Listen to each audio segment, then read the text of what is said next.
things that are ridiculous. We're going to move on to the next story. And I know Conquerworm has been really on top of this story. He was enraged about it before the show started, so let's talk about it. Champing at the bit. Champing at the bit. Ex-Proud Boy leader Enrique Tarrio jailed for 22 years. Says for Capitol Riot, but he wasn't even there. So the Proud Boys' former leader has been jailed for 22 years for orchestrating the United States Capitol riot, the longest sentence so far for a ringleader of the raid. Henry Enrique Tarrio was convicted of seditious conspiracy, a Civil War-era charge. What was that noise? For some reason, my thing kind of logged out. Of what? I lost my connection, so I got logged out of Discord for a second there. Oh, I'm back now. I can still hear you, so we're good. Yeah. So, Tarrio 39 was not in Washington during the riots, but helped organize the far-right group's involvement. That he was just saying, be like, hey, you guys should go to Washington. Didn't say to get violent, didn't say anything about breaking into the Capitol. Mm-hmm. And they give him 22 years. Yeah. So this is it's weird that he apologized to police and residents of Washington, D.C. for his role in January 26th, or the January 6th, 2021 riots. Mm-hmm. So, quote, I'm extremely ashamed and disappointed that they were caused grief and suffering, he told Washington's federal courthouse. I will have to live with that shame for the rest of my life. I was my own worst enemy. My hubris convinced me that I was the victim and targeted unfairly. Tarrio said, I'm not a political zealot. Inflicting harm or changing the results of the election was not my goal. I don't think it's even possible to change the results of an election. Please show me mercy. I ask that you not take my 40s from me. Like, yeah, this sounds I understand. This is, yeah, this is, yeah, it confession. is. This is a, oh, what is it? Under duress? Maoist China, the struggle session. Yes, struggle session. It's basically just like,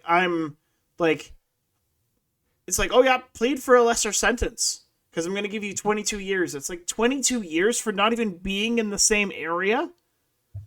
It's like organizing a protest is not a crime by any rational standard. We're going to talk about that later with Tamara Lich.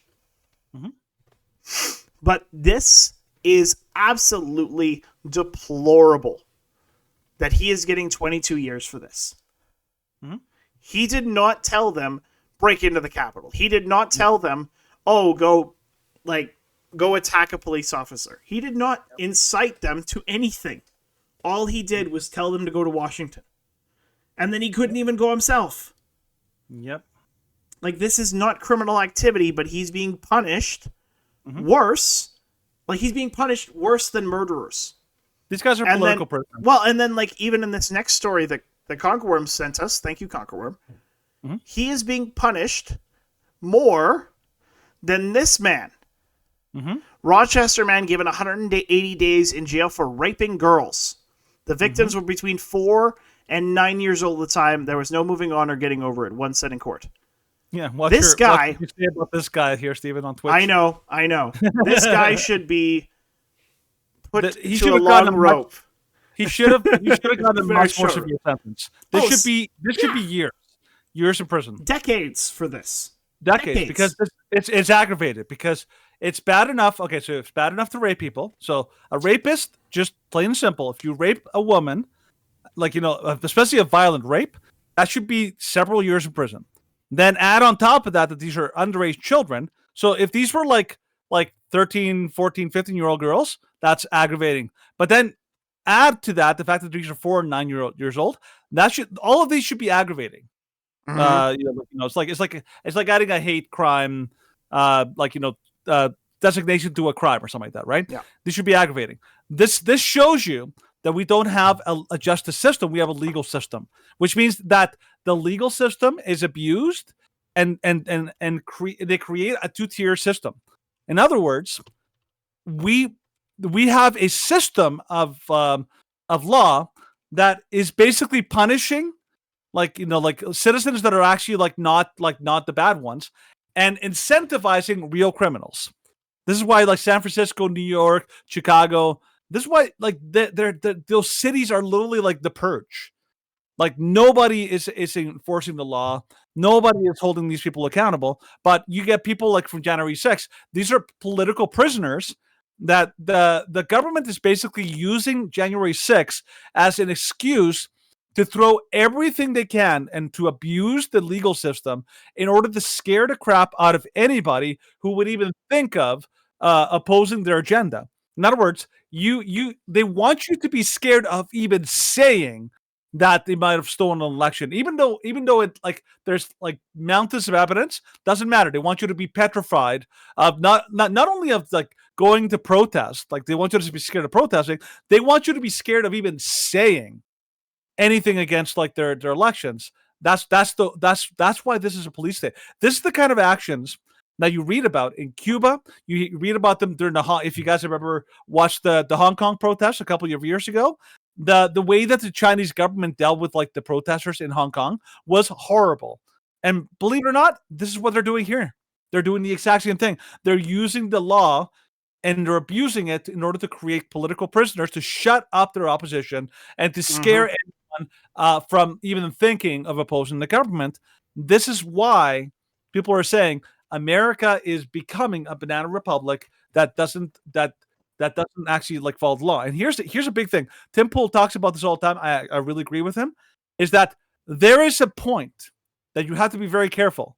There's a point to which, if you go too far, if you go way too overboard in the way that you punish people, you remove any incentive whatsoever from people to follow the law. even to follow the law at all. So let me give you an example. Let's say you are I don't know, you're a 25-year-old man and you have a choice.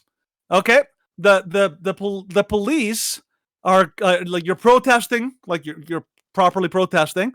The police are like, like threatening to arrest you and all that.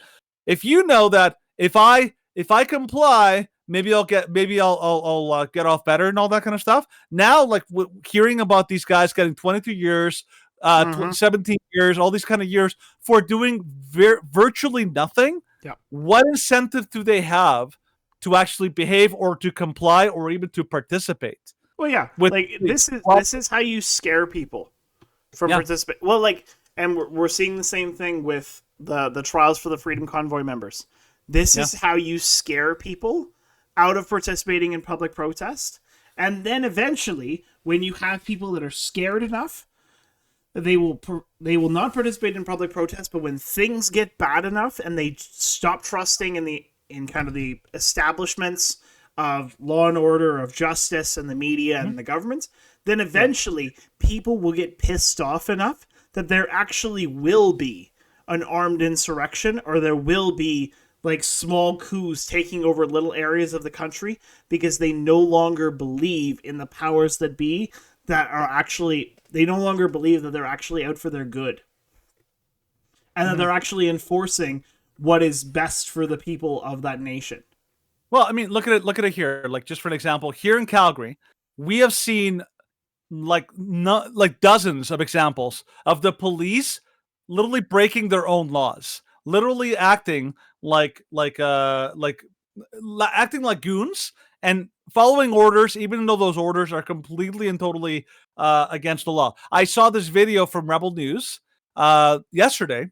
It was like a father recorded this. He went to police officers during the Pride Parade here in Calgary. Yep. There was a guy who had exposed himself. Literally got... I think this was in Toronto.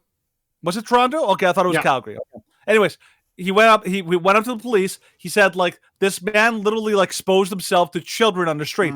Any other day of the week, that would have been like arrestable.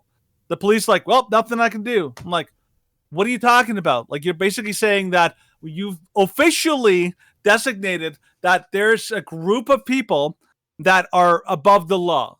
That's literally what you've done. You're not enforcing the law properly, and you can't even give a good rationale. You know it's hypocritical. You know it's nonsense. You know it's completely like crazy, but you're still doing it.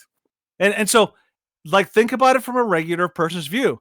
Those kind of actions make you believe that your police department and the police forces are not legitimate, that they are basically nothing more than goons. They're not there for you. They're not there to protect you. They're not there to enforce the law. They're basically there as muscle, or like, as thugs for the people in power. And so what reason do you have to comply with them? Because if you think that they're illegitimate, right now, I will be honest. If a police officer came to my house, like right now, and asked and knocked on my door and said like, "Hey, we have some reports of like some like stuff happening in a neighborhood, like a burglary or something like that. Can we ask you a couple questions?" I'd be like, "No, go away. I don't want to talk to you."